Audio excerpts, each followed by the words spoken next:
Welcome, we're joined by political analyst and CivilNet host, Eric Hacopian. Eric, welcome back. It's a pleasure. So I want to discuss a bit more about the events of the last 24 hours. But first, can we talk a bit about the background of what happened? Some people were confused about what exactly are the chiefs and the deputy chiefs of the general staff and why their dismissal caused so much problems. So can you explain a bit about that first? Well, the army has two heads. There's the defense minister, which is a civilian appointment. It's a civilian appointment in the cabinet.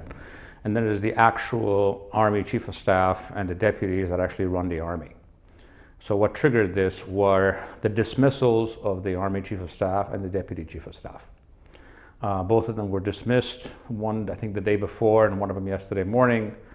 And subsequently, right after that, is when this press release or letter went out from the two of them and many, I think 30 or 40 other of military brass and their staff asking for the current government to resign, which led to the events of yesterday.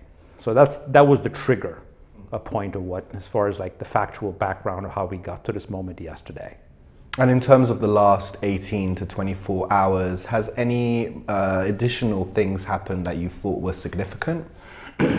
Well, the most significant thing that's happened is that nothing has happened.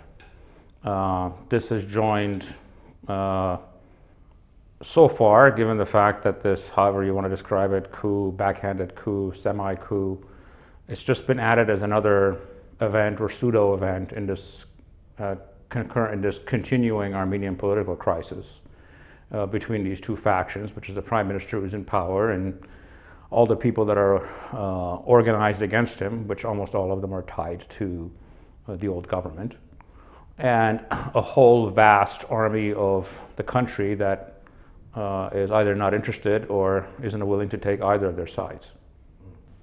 And what do you think is the way out now of this current political crisis? The Vice President of the National Assembly, Alen Simonyan, has stated that consultations for elections, for example, will start very soon. What do you think is the exit from this crisis? Listen, there's only one exit from this crisis, and that is to have elections. What is needed for example, if the president wants to show leadership, and he has the ceremonial head of state role, which is real, which is written into law, he needs to pull all these factions together and say, we need to break this impasse, and the way to break the impasse is to have elections and to have conversations to have elections. Because the primary problem of this political impasse is that important decisions are not being made and important things are not being done. There's a million things that need to be done in regards to defense, in regards to the negotiations, in regards to Artsakh, and in regards to reviving the economy and dealing with COVID.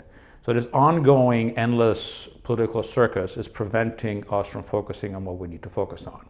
The only impasse, the only way to deal with this, which obviously needs to be peaceful and democratic, is to have new elections and to create a government or a governing structure that has broader mandate and has more legitimacy than the current government has, because right now we have one-party rule, and if we have elections, there's a very good chance we won't have one-party rule and we'll have a much broader coalition running the country. But do you not think that the ultimate impasse is that Pashinyan and his ilk want elections without a resignation and the opposition wants the PM's resignation beforehand? Like, how do you move forward from that impasse? First of all, what they want is irrelevant. It's what we need that's relevant.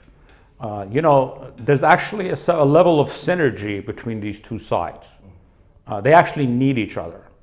Pashinyan needs this current opposition because he knows they can never beat him. They're totally discredited, and they're never going to be able to come to power in any democratic form. And the current opposition needs Pashinyan because their only agenda is him leaving.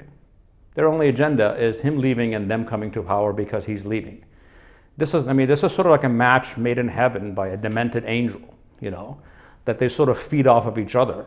The people who lose are the people who want the country stabilized, want change, and want to move the country in a reform direction. So we need to break this impasse, and the only way to break this impasse is essentially to force an election. And that's what I think all neutral third-party actors should act in those lines, which is to force a new election. So we have a government that has more legitimacy than the current one.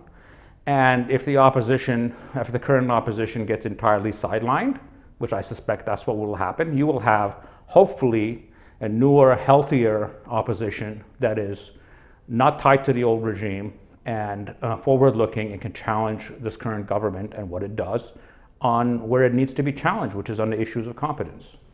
And what did you think about the President Armen Sargsyan's decision to not sign the dismissals of the Chief and Deputy Chief of the General Staff of the Armed Forces? I mean, you know, you can look at this on the positive ledger and you can look at this at the negative ledger. On the positive ledger, he's essentially saying, calling time out, that let's calm things down, let's not make rash decisions, and let's not hyper-politicize these decisions, and you know, it's just to take a break before we make this decision. That's obviously his right. But at the same time, given the fact that that these two individuals have essentially called for, you know, it's a military leadership calling for civilian leadership to resign, which is technically a coup. By him not acting against them, he is somewhat taking their side. Maybe that's not his intention, but that's the perception. And if you actually listen to Pashinyan's rhetoric yesterday in regards to the president, he sort of put him on the corner. He's essentially saying, well, which side are you on? He's obviously trying to simplify this as you're either on the side of the coup or you're on the side of me and democracy. But I think he actually cornered him in this. Now, he has the right to sort of call time out. I don't necessarily think that's a bad idea, but in the long run, I think the one thing that we all need to be clear about is that their actions yesterday are not becoming of a democratic society. And I also want to ask what you think the events of the last 24 hours say about the state Armenia is in right now. What it says is what we've known for a long time, is that you have two things juxtapositioning each other. A very healthy society and a very dysfunctional state governing system and a dysfunctional political class. As far as a healthy society goes, just the event that the Army Chiefs of Staff, you know, sent out this in a press release, it tells you that they're actually afraid of the people. In a healthy society, the Chiefs of Staff are afraid of the people. In an unhealthy society, the people are afraid of the Army, which in this society, we actually have it right. So you have these things juxtaposed against each other. We have a political class and a system that is not working, but a very healthy social structure that, you know, everything is normal here. People are going to school, people are going to work, nothing's been disrupted in the economy. So things go on, and people, this political dysfunction is on a daily basis, as far as the average life of the average person, is overridden by a functional society. So I think, you know, if you ever have to choose, you would always take a functional society over a functional political system. But I think ideally you have both, and there's no reason for us not to have both. But this is, you know, we need to find a way out of this crisis, and I think it's entirely doable. I mean, these are all fixable problems if people are willing to put aside their maximalist positions and essentially let a political system work itself out.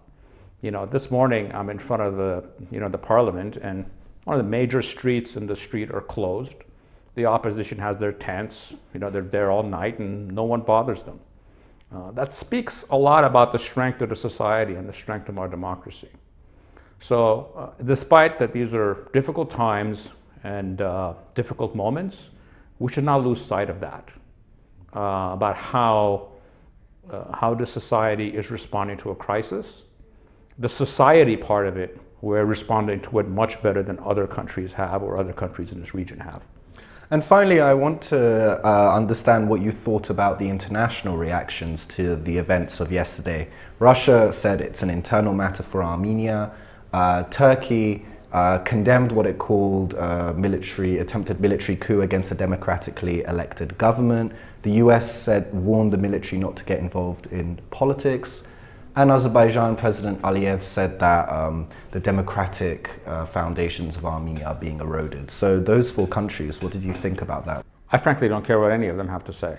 I mean, we certainly don't need to take any democracy lessons from Turkey or Azerbaijan. I mean, they're authoritarian, totalitarian states. And as far as what Russia and the United States have to say, I mean, that's a standard fare against any country that's facing what seems like a coup. I think those are standard boilerplate statements that, you know, were taken out of their standard boilerplate boxes and put on a press release and send out. I don't think they have any particular significance. Well, Eric, thank you as always. And thank you for joining us on CivilNet.